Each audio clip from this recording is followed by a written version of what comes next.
Hey there, friends. This is Bill McDonald, the writing doctor, and I wanted to show you two analogies to start off my Dear Doc binder with you. And they basically use the word swag. It has a lot of meanings, but for the purposes of writing, I want it to be swag as in scaffolding writing across grades. It's unfortunate that we often have to do in 4th, 7th, ninth, or 10th grade over the last several years in 7 or 8 months what was supposed to happen in 7 or 8 years. So what the binder does is it breaks down the basics of writing from the very minimal letters such as penmanship with Aquaman cursive and Ironman print. That's the first part of the binder. Then it goes to words for spelling, where I teach you to see, say, hear, and listen to the word, to think about the spelling patterns, the rules, and then to hopefully be able to use a book or to be able to write the right spelling. After that, the binder goes to phrases using capitals. The cap is there to pretend to put on a cap when you're reading capital letters because it makes the letter taller. And sometimes when you're reading proper, you can say capital. After phrases come sentences. So the next part of the binder is dedicated to punctuation. And if you notice, I use two colors for punctuation. Yellow to slow down the sentence with commas, quotation marks, apostrophes, contractions, and for higher grades, colons and semicolons, and periods to stop the sentence. Punctuation. After punctuation, the next section of the binder is usage. So usage is basically subject-verb agreement, using the head as the subject of your body and your body as the body, the predicate, the verb, the action.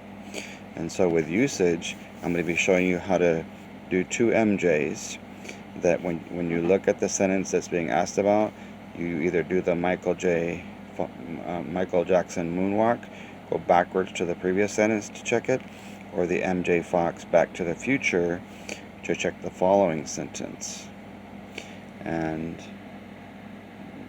then the binder goes into what they call sentence boundaries, and that's concerning run-ons, where the student never stops to put a stop sign, a period, an exclamation, or a question mark, or fragments where you're right in the middle of the sentence trying to enjoy it and you suddenly get reader's whiplash.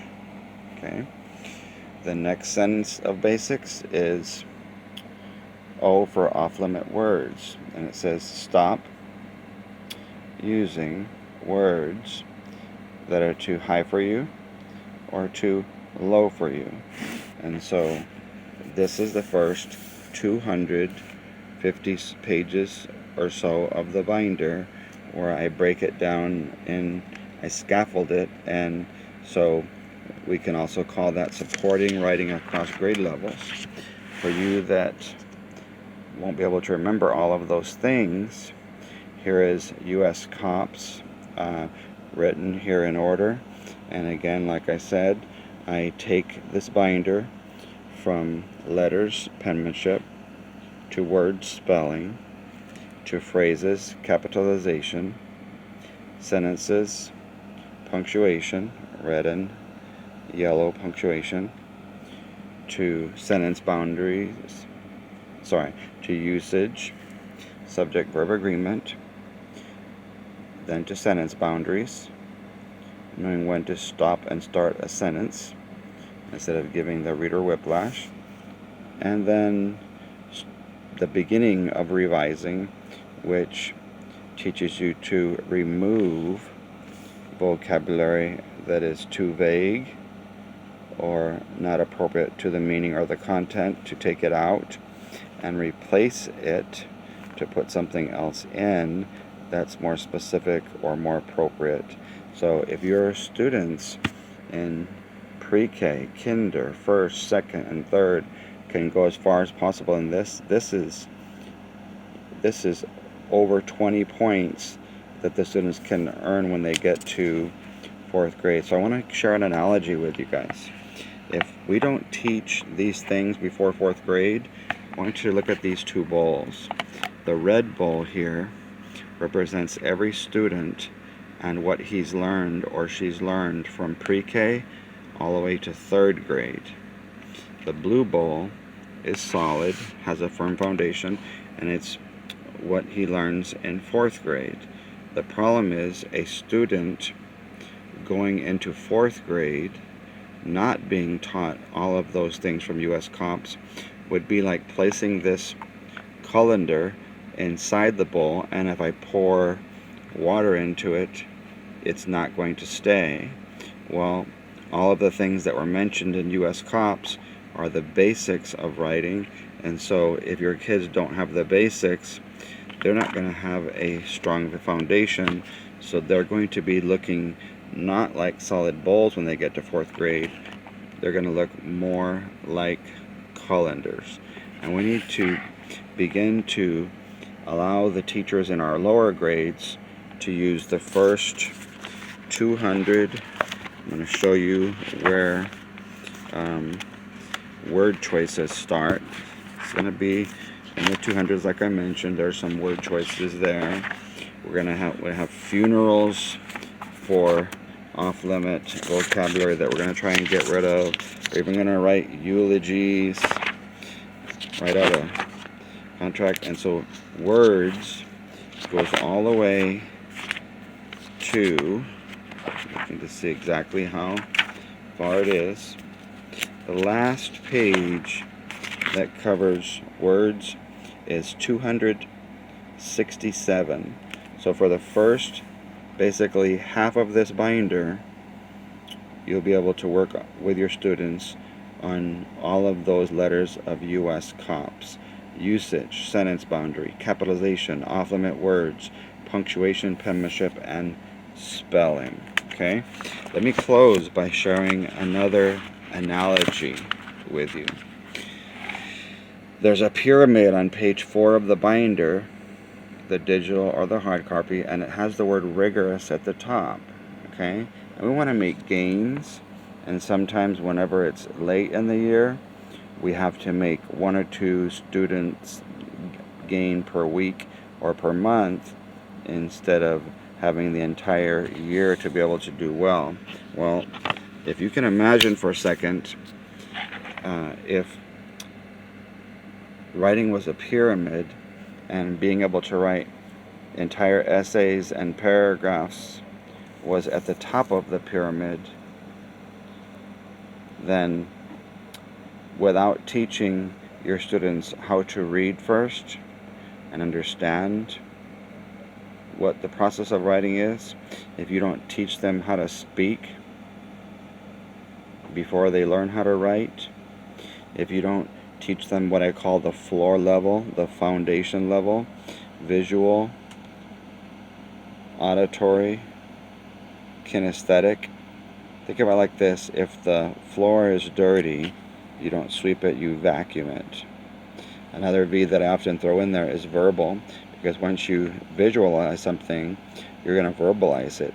You're going to actually speak it out loud. So imagine if we try to start at the rigorous level by assigning entire essays or passages to kids and not starting with the basics. It would be like literally flipping this pyramid upside down and trying to make it balance on its point. So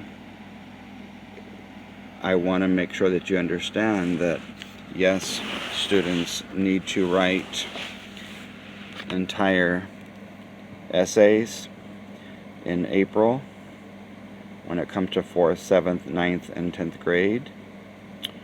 They have to be able to read several passages with complete understanding, but if they can't read a passage, then they've got to read a paragraph.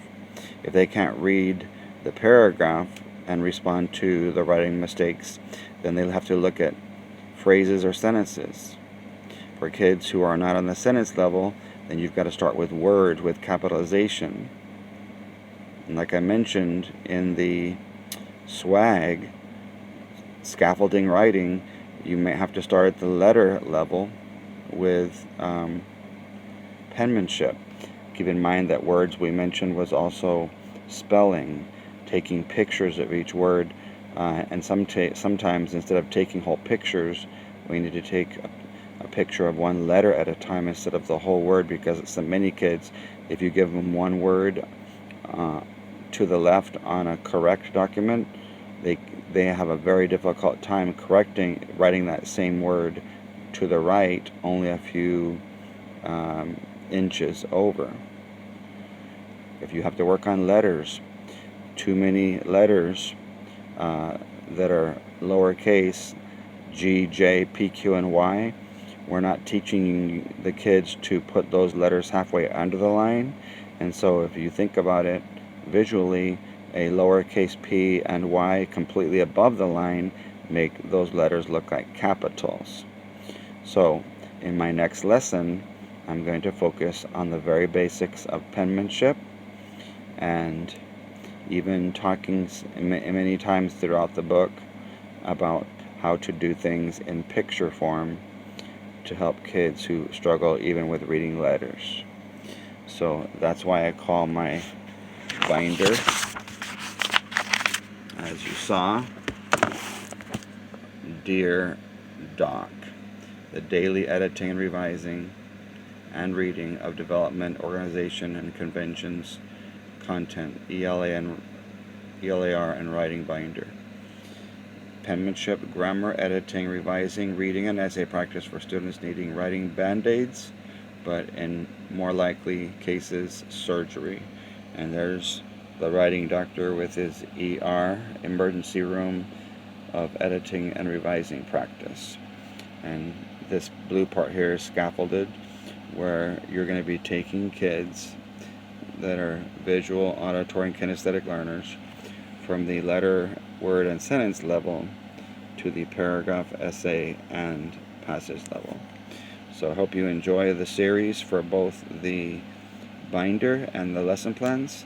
Thank you guys for your following, for being in my club, and being my friends. God bless.